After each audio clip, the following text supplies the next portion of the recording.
नमस्कार, प्रभा साक्षी देख रहे हैं आप। आपके साथ मैं हूं अंकित सिंह। वक्त संसद डायरी का है। संसद का मानसून सत्र चल रहा है। विपक्ष के नेता राहुल गांधी ने केंद्रीय बजट 2024 पर निचले सदन यानी कि लोकसभा में आज अपना भाषण दिया। 18वीं लोकसभा के पहले बजट सत्र का पहला दिन 22 जुलाई को संसद में शुरू हुआ था। इस बीच उच्च सदन में दिल्ली में कोचिंग संस्थानों में छात्रों की दुखद मौत पर चर्चा हुई। राज्यसभा के सभापति जगदीप धनखड़ ने सोमवार को कोचिंग के व्यवसायीकरण पर चिंता जताते हुए राजधानी दिल्ली में सिविल सेवा परीक्षा की तैयारी करने वाले अभ्यर्थियों की मौत के मुद्दे पर उच्च सदन में अल्पकालिक चर्चा को मंजूरी दे दी। वहीं लोकसभा में भी कई सदस्यों ने इस मुद्दे को उठाया है। लोकसभा की कार्यवाही। लोकसभा में नेता प्रतिपक्ष राहुल गांधी ने सोमवार को केंद्र सरकार पर हिंदुस्तान को अभिमन्यु की तरह चक्रव्यूह में फंसाने का आरोप लगाया और कहा कि विपक्षी गठबंधन Indian national developmental exclusive alliance इस चक्रव्यूह को तोड़ेगा।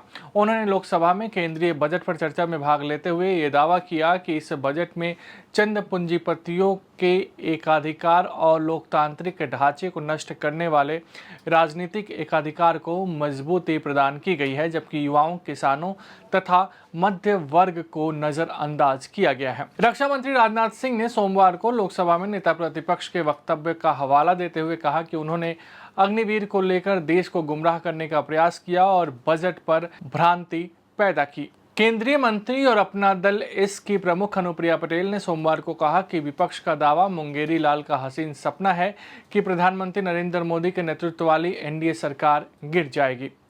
उत्तर प्रदेश की फैजाबाद लोकसभा सीट से समाजवादी पार्टी के सांसद अवधेश प्रसाद ने अयोध्या में जमीन में खरीद में अनियमितताओं का आरोप लगाते हुए सांसदों की एक समिति भेजकर जांच कराने की मांग सोमवार को निचले सदन यानी कि लोकसभा में उठाई। कांग्रेस समेत विपक्ष पर केवल नकारात्मक और छल कपट की राजनीति करने का आरोप लगाते हुए भारतीय जनता पार्टी के सांसद विष्णुदत्त शर्मा ने सोमवार को कहा कि केंद्रीय बजट में अवसंरचना के लिए किए गए प्रावधानों ने देश के विकास की राह को प्रशस्त किया है। लोकसभा में केंद्रीय बजट पर पिछले कुछ दिन से जारी चर्चा को आगे बढ़ाते हुए सपा सांसद डिंपल यादव ने कहा कि यह सरकार किसानों और युवाओं का भविष्य सुनिश्चित नहीं कर पा रही है और अपने कर्तव्य से डगमगा रही है। उन्होंने कहा कि यह सरकार लगातार एक दशक से किसानों की अवहेलना कर रही है। ग्रामीण अर्थव्यवस्था पूरी तरीके से चरमरा गई है, जिसकी एक बड़ी वजह महंगाई है।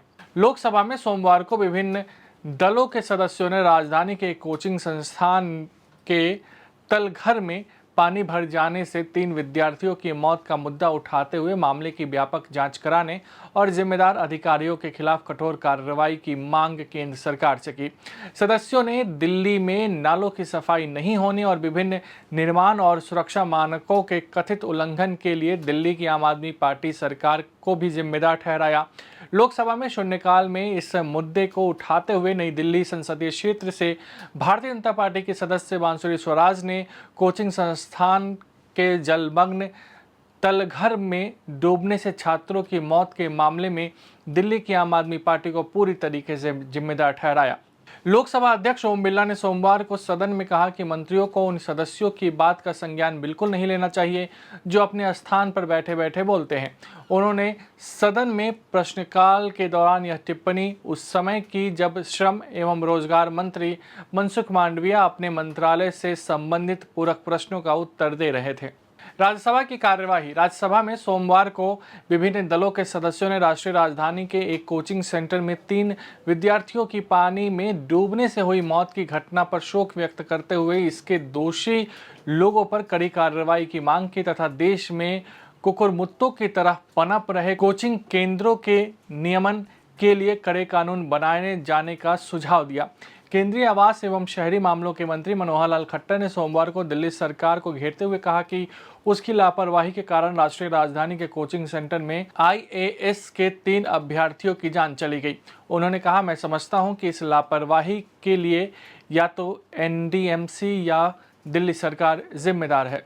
राष्ट्रीय राजधानी में कोचिंग सेंटर में पानी भर जाने से 3 अभ्यर्थियों की मौत पर दुख व्यक्त करते हुए केंद्रीय शिक्षा मंत्री धर्मेंद्र प्रधान ने सोमवार को कहा कि कोचिंग केंद्र के नियमन के लिए केंद्र सरकार द्वारा भेजे गए परामर्शों का यदि पालन कर लिया गया होता तो इस प्रकार की दुखद घटना नहीं होती तथा ऐसी घटनाओं में दायित्वों को तय करना ही पड़ेगा। समाजवादी पार्टी के रामगोपाल यादव ने सोमवार को राज्यसभा में मांग की कि सरकार संघ लोक सेवा आयोग सहित अन्य प्रौद्योगिकी परीक्षाओं के लिए विषय आधारित प्रश्न पत्र के पारंपरिक प्रारूप पर वापस लौटे।